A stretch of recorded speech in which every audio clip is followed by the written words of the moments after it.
சட்னி வச்சுருக்கேன், வடை வச்சுருக்கேன், ஒரு காஃபி வச்சுக்கோங்க. செம்மையாக லைக் பண்ணுங்கள், ஷேர் பண்ணுங்கள், கமெண்ட் பண்ணுங்கள். இவ்வளோ நேரம் என்னோட வீடியோவை பார்த்தா எல்லாருக்குமே நன்றி.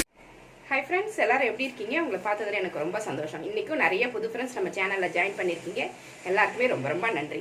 புதுசாக நம்ம சேனலில் பார்க்குறவங்களா இருந்தால் சப்ஸ்கிரைப் பண்ணி வச்சுக்கோங்க. கூடவே இருக்கிற பெல் ஐக்கானையும் ப்ரெஸ் பண்ணி வச்சுக்கோங்க.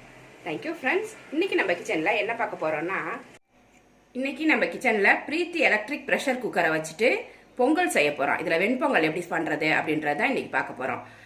பிரீத்தி எலக்ட்ரிக் இந்த ப்ரெஷர் குக்கர் வந்து நிறைய பேர் வீட்டில் இருக்காது. இது ரேராக தான் எல்லார் வீட்லேயுமே இருக்குது. சாதா ப்ரெஷர் குக்கர் வச்சுருப்போம், இல்லை ரைஸ் குக்கர் வச்சுருப்போம். இது ரொம்ப ஈஸியாக சமைக்கிறதுக்கு ரொம்ப ஈஸியாக இருக்குது.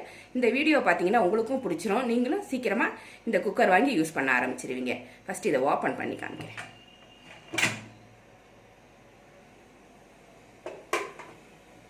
ஓப்பன் பண்ணால் இது மாதிரி ஒரு உள்ள இன்னர் பார்ட் ஒன்று இருக்கும். இதில் தான் நம்ம பொங்கல் வைக்க போகிறோம். இப்போ இதில் ஒரு டம்ளர் ரைஸ் எடுத்திருக்கேன். ஒரு டம்ளர் ரைஸுக்கு எப்பவும் போல தான் ப்ரெஷர் குக்கரில் நம்ம வைப்போம் பார்த்தீங்களா, குக்கரில் ரைஸ் குக்கரில் வைக்கிற மாதிரி ஒரு டம்ளர் ரைஸுக்கு 2 டம்ளர் தண்ணி தான் ஊற்றணும். இதுக்கு நான் ஒரு டம்ளர் ரைஸ் எடுத்திருக்கேன். இது வந்து சாப்பாட்டு அரிசி, சாப்பாட்டுக்கு யூஸ் பண்ணுவோம் பார்த்தீங்களா, ஆந்திரா பொன்னி ரைஸ் தான் நான் போடுறேன். பச்சரிசி கிடையாது, ஆந்திரா பொன்னி ரைஸ். அது நல்லா டேஸ்ட்டாக இருக்கும், ட்ரை பண்ணி பாருங்கள். இதெல்லாம் ஒரு டம்ளர் ரைஸ் போடுறேன். ஒரு டம்ளர் ரைஸுக்கு 1/4 டம்ளர் பாசிப்பருப்பு. இப்போ இந்த இன்னர் பாட்டை எடுத்துட்டு இதெல்லாம் ஃபுல்லாக வாஷ் பண்ணி எடுத்துகிட்டு வந்துடலாம். அரிசி பருப்பு ரெண்டுத்தையுமே 2 தடவை நல்லா வாஷ் பண்ணி எடுத்துகிட்டு வந்துட்டேன். இப்போ இந்த இன்னர் பாட்டை நல்லா தொடச்சிடணும். ஈரத்தோடு உள்ளே வைக்காதீங்க, நல்லா தொடச்சி விட்டுறணும். ஈரம் இல்லாமல் தொடச்சிட்டு உள்ளே வச்சிடலாம். ஒரு டம்ளர் ரைஸ்க்கு 2 டம்ளர் தண்ணி ப்ரெஷர் குக்கரில் வைப்போம் பார்த்தீங்களா. இப்போ பொங்கலுக்கு குழைய வேக வைக்கணும். அப்போ ஒரு 1/2 டம்ளர் அதிகமாக ஊற்றினாலே போதும், இது குழஞ்சி போயிடும். ரொம்ப ஓவராக தண்ணி ஊற்றினீங்கன்னா இதில் ரொம்ப குழன்னு இருக்கும், பொங்கல் டேஸ்ட் நல்லா இருக்காது. கொஞ்சம் சாதமாக இருந்தால் நம்மளுக்கு டேஸ்ட்டு பொங்கலுக்கு வந்து நல்லாயிருக்கும். இப்போ வந்து ஒரு டம்ளர் ரைஸ்க்கு 2 டம்ளர் தண்ணி, எக்ஸ்ட்ராவாக ஒரு 1/2 டம்ளர் தண்ணி அளந்து வச்சுருக்கேன். மொத்தம் 2.5 டம்ளர் தண்ணி அளந்து வச்சுருக்கேன். அதை அப்படியே ஊற்றிக்கிறேன். உங்கள் ரைஸை பொறுத்து ஊற்றிக்குவாங்க. உங்கள் ரைஸ் வந்து ரொம்ப நேரம் வேகும் அப்படின்னாக்கா எக்ஸ்ட்ரா 1 டம்ளர் ஊற்றிக்குவாங்க. ஒரு டம்ளர் ரைஸ்க்கு 2 டம்ளர் தண்ணினா எக்ஸ்ட்ரா 1 டம்ளர் கூட ஊற்றிக்குவாங்க. அது ரைஸை பொறுத்து. ரொம்ப பெரிய ரைஸாக இருந்துச்சுன்னா மட்டும் 1 டம்ளர் ஊற்றிக்குவாங்க. இது ரொம்ப சின்ன ரைஸ், அதனால் 1/2 டம்ளரே இதுக்கு போதுமானது. இப்போ இதுக்கு பொங்கலுக்கு தேவையான உப்பு போட்டுருவோம். தேவையான உப்பு போட்டுக்கோங்க.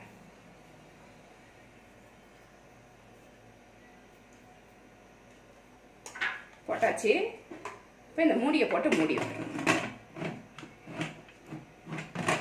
கரெக்டாக போயிட்டு இப்படி லாக் ஆகணும். இந்த பக்கம் தெரியுது பார்த்தீங்களா ஒரு நேபு, இது இந்த பக்கம் இருக்கக்கூடாது. இந்த சைடு வச்சு இந்த மாதிரி லாக் பண்ணிடணும். லாக் பண்ணிவிட்டு இப்போ சுவிட்ச் ஆன் பண்ணிடுவோம். இப்போ சுவிட்ச் ஆன் பண்ணியிருக்கேன். இப்போ 4 லைட் எரியுது பாருங்கள், ரெட் கலர் லைட்டு. அதுக்கு கீழே மெனு இருக்கும். மெனுவுக்கு போயிட்டோடனே 1ஆம் நம்பர் காட்டும். பக்கத்தில் ப்ளஸ் சிம்பிள் இருக்கும். அதில் 15 நிமிஷம் செட் பண்ணி வச்சுருங்க.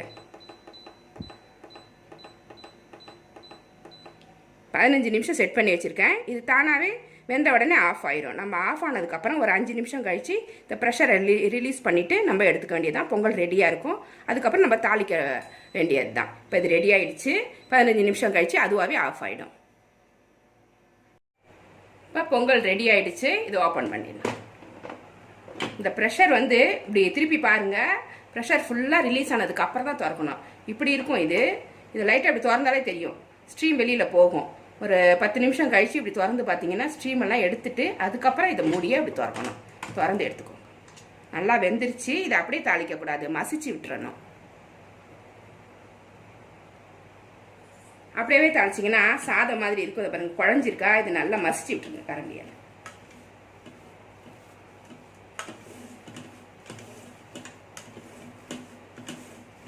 ரொம்ப கெட்டியாக இருந்துச்சுன்னா நல்லா மசிச்சதுக்கு அப்புறம் கொஞ்சமாக தண்ணி ஊற்றி கூட கலந்து அதை நம்மளுக்கு பொங்கல் வந்து எந்த மாதிரி வேணும் அப்படின்ற மாதிரி நம்ம கொஞ்சம் கலந்து எடுத்துக்கலாம்.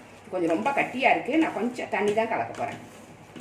இது இப்படியே தாளிச்சிங்கன்னா பாருங்கள் எவ்வளோ கட்டியாக இருக்குது. இப்படி வந்து பொங்கல் நம்மளால் சாப்பிட முடியாது. கொஞ்சம் தளதளன்னு இருந்தால் தான் பொங்கல் வந்து டேஸ்ட்டாக இருக்கும். மசிச்சு விட்டாச்சு.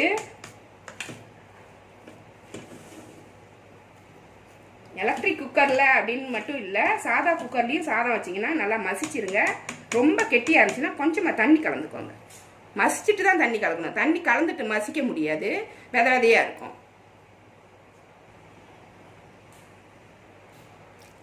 ஒரு 1/4 டம்ளர் தண்ணி ஊற்றிக்கிறேன்.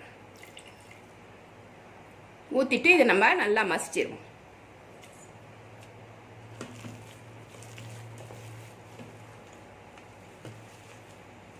இதுக்கு ஒரு கரண்டி கொடுத்துருப்பாங்க, இந்த பிளாஸ்டிக் கரண்டி, அதை தான் யூஸ் பண்ணணும். நம்ம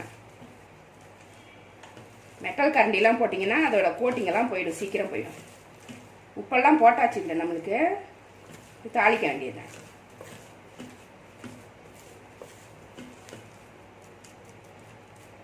இப்போதான் இது கரெக்டாக இருக்கு பாருங்க. இப்படி இருந்தால் நம்ம சாப்பிட முடியும். முதல்ல தண்ணி கலக்காதப்ப ரொம்ப கெட்டியாக இருந்துச்சு, இப்போ கரெக்டான பக்குவத்துக்கு வந்துருச்சு. இதை இப்போ தாளிச்சிடலாம்.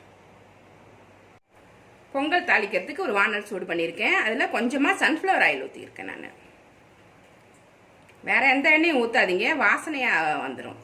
தேங்காய் எண்ணெய் நல்லெண்ணெய்லாம் ஊற்றக்கூடாது. கொஞ்சம் அதிகமாக தான் நல்லெண்ணெய் சன்ஃப்ளவர் ஆயில் ஊற்றணும்.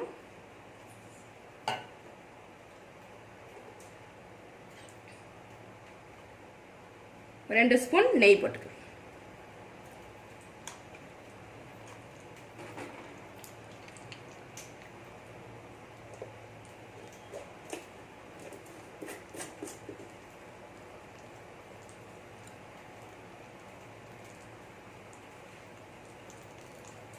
தாளிக்கிறதுக்கு ஒரு துண்டு இஞ்சி குட்டி குட்டியாக கட் பண்ணி வச்சுருக்கேன். ஒரு 1/2 ஸ்பூன் மிளகு, 1/2 ஸ்பூன் சீரகம், கொஞ்சமாக முந்திரி பருப்பு எடுத்து வச்சுருக்கேன். இது வந்து ஆப்ஷனல் தான். முந்திரி பருப்பு உங்களுக்கு எவ்வளோ தேவையோ போட்டுக்கோங்க.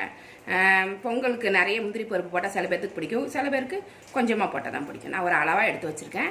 இது 4மே போட்டு இப்போ நம்ம தாளிக்க போகிறோம். பெருங்காயம் போட்டுக்கணும்.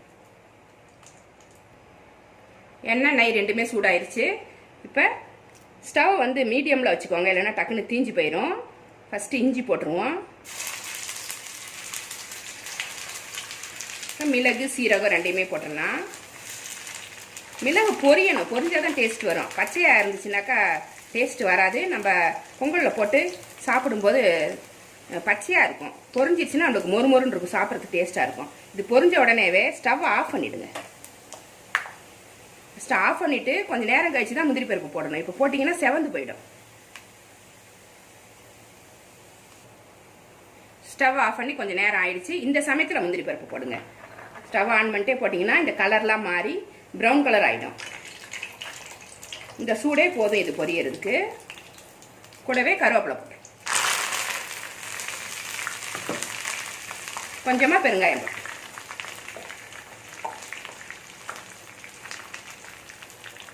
இதை அப்படியே எடுத்து பொங்கலில் கொட்டி கிண்டிட வேண்டியதுதான். இப்போ தாளிச்சது எல்லாமே அப்படி பொங்கலில் கொட்டிடலாம். கொட்டிட்டு நல்லா கிளறிடுங்க. பொங்கல் ரெடி ஆயிடுச்சு. கொட்டிட்டு நல்லா கிளறி உப்பெல்லாம் இப்போ செக் பண்ணிக்கோங்க. உப்பு பத்தலைன்னா போட்டுக்கலாம். செம்மையான பொங்கல், சரவணபவன் ஸ்டைலில், ஹோட்டல் சரவணபவன் ஸ்டைலில் பொங்கல் ரொம்ப டேஸ்ட்டாக இருக்கும். இது சாம்பார் சட்னி வச்சிட்டிங்கன்னா இதுக்கு மேட்சாக இருக்கும். வடைலாம் வச்சிங்கன்னா சூப்பராக இருக்கும். இதுக்கு இப்போ நான் சட்னி மட்டும் வச்சுருக்கேன், எடுத்து காமிக்கிறேன் உங்களுக்கு. செம்ம டேஸ்ட்டாக இருக்கும். காலையில் டிஃபனுக்கு ரொம்ப நல்லாயிருக்கும். குழந்தைகளுக்கு கொடுக்கலாம், பெரியவங்களுக்கு கொடுக்கலாம். சீக்கிரமாக செரிக்கிற பொருள், ஹெல்த்தியாகவும் இருக்கும். இப்போ ரெடி ஆயிடுச்சு பொங்கல். அங்கே எவ்வளோ டேஸ்ட்டாக இருக்குது பாருங்க. பார்க்குறதுக்கே நல்லா இருக்குது, சாப்பிட்றதுப்ப ரொம்ப டேஸ்ட்டாக இருக்கும். இதை எடுத்து வச்சு உங்களுக்கு காமிக்கிறேன். அருமையான ஹோட்டல் ஸ்டைல் பொங்கல் ரெடி ஆயிடுச்சு பாருங்கள். பொங்கல், சட்னி வச்சுருக்கேன், வடை வச்சுருக்கேன், ஒரு காஃபி. செம்மையாக பொங்கல் சாப்பிட்டுட்டு ஒரு காஃபி குடிச்சிங்கன்னா திருப்தியான சாப்பாடாக இருக்கும். காலையில் சாப்பாடு ரொம்ப நல்லாயிருக்கும். இது மாதிரி நீங்களும் உங்கள் வீட்டில் செஞ்சு பாருங்கள். இந்த ரெசிபி உங்களுக்கு பிடிச்சிருந்தா நம்ம சேனலை சப்ஸ்கிரைப் பண்ணி வச்சுக்கோங்க. கூடவே இருக்கிற பெல் ஐக்கானையும் ப்ரெஸ் பண்ணி வச்சுக்கோங்க. லைக் பண்ணுங்கள், ஷேர் பண்ணுங்கள், கமெண்ட் பண்ணுங்கள். இவ்வளோ நேரம் என்னோடய வீடியோவை பார்த்தா எல்லாருக்குமே நன்றி. Thank you friends.